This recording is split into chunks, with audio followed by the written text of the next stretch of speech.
Shanghai सहयोग संगठन की बैठक जारी है।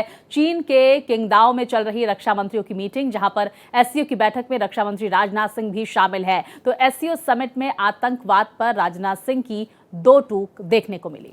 बिल्कुल, और देखिए, पाकिस्तान के रक्षा मंत्री की मौजूदगी में राजनाथ सिंह ने पाकिस्तान को कड़ा संकेत दे दिया है। कट्टरता और आतंकवाद बढ़ता जा रहा है, ऐसा राजनाथ सिंह की तरफ से कहा गया। साथ ही उन्होंने बताया कि कैसे धार्मिक पहचान के आधार पर हमला किया गया, तो आतंकवाद पर कार्रवाई होकर रहेगी।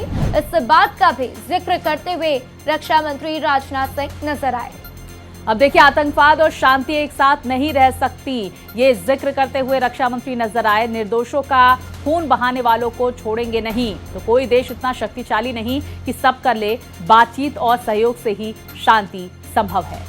बिल्कुल, तो साथ ही उन्होंने कहा है कि क्षेत्र में शांति स्थापित करना एक बड़ी चुनौती, लेकिन इस बात को भी भारत बखूबी जानता है कि कैसे अपने देश में शांति स्थापित करनी है, और जो कि हमने देखा भी है।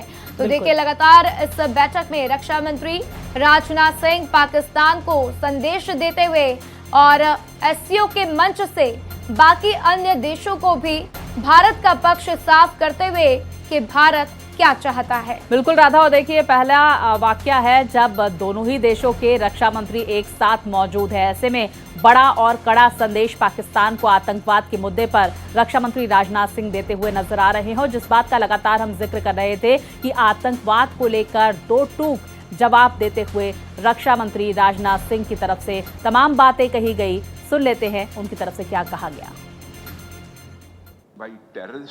Including drones for cross-border smuggling of weapons and drugs.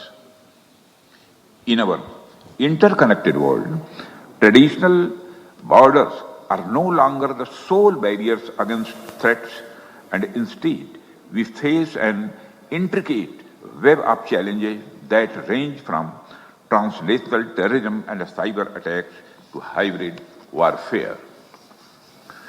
These threats do not respect national boundaries, and they demand a unified response rooted in transparency, mutual trust, and collaboration.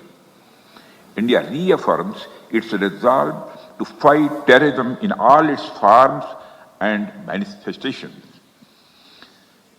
On 22nd April 2025, the terror group, the Resistance Front, carried out a dastardly and a heinous attack on the innocent tourists in Pahalgam, in the Indian state of the Jammu and Kashmir.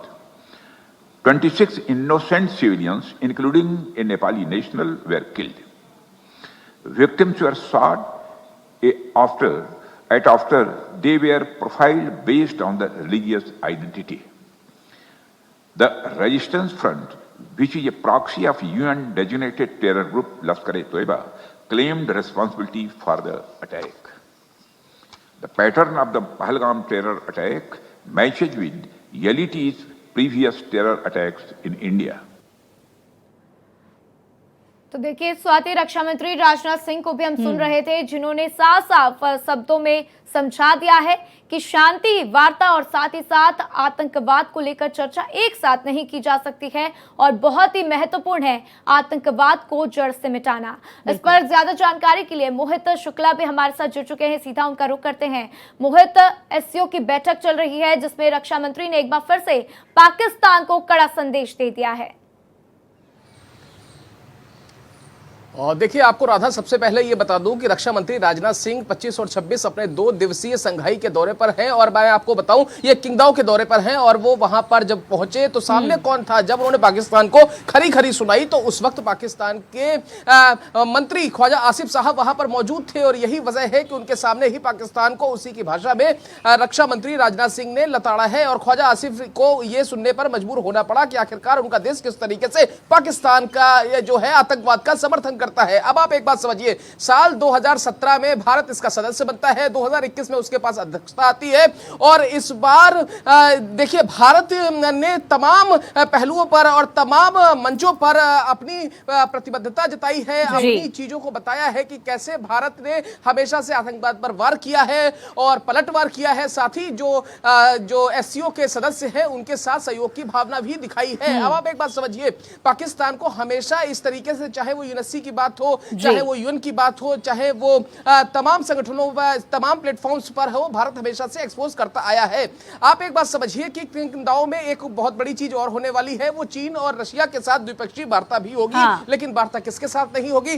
Bharat ने मना कर दिया है कि आतंकवाद और वार्ता एक साथ नहीं चल सकती है। यही वजह है कि एससीओ में वार्ता तो होगी, चाइना और रशिया के साथ होगी, लेकिन पाकिस्तान ना ना ना ना मना कर दिया, सब मना कर दिया है। बिल्कुल, देखिए मोहित, ये भी जानकारी सामने निकल कर आ रही है। आपने जो जिक्र किया, द्विपक्षीय वार्ता कई देशों के साथ होगी, पाकिस्तान के साथ नहीं होगी, लेकिन आतंकवाद का मुद्दा जब भारत की तरफ से उठाया गया, पहलगाम आतंकी हमले का जिक्र रक्षा मंत्री राजनाथ सिंह करते हुए नजर आए। बाकी देशों का क्या स्टैंड रहा, खासकर चीन का, जो आतंकवाद के मुद्दे पर कहीं ना कहीं पाकिस्तान को सपोर्ट करता हुआ ऑपरेशन सिंदूर के दौरान नजर आया।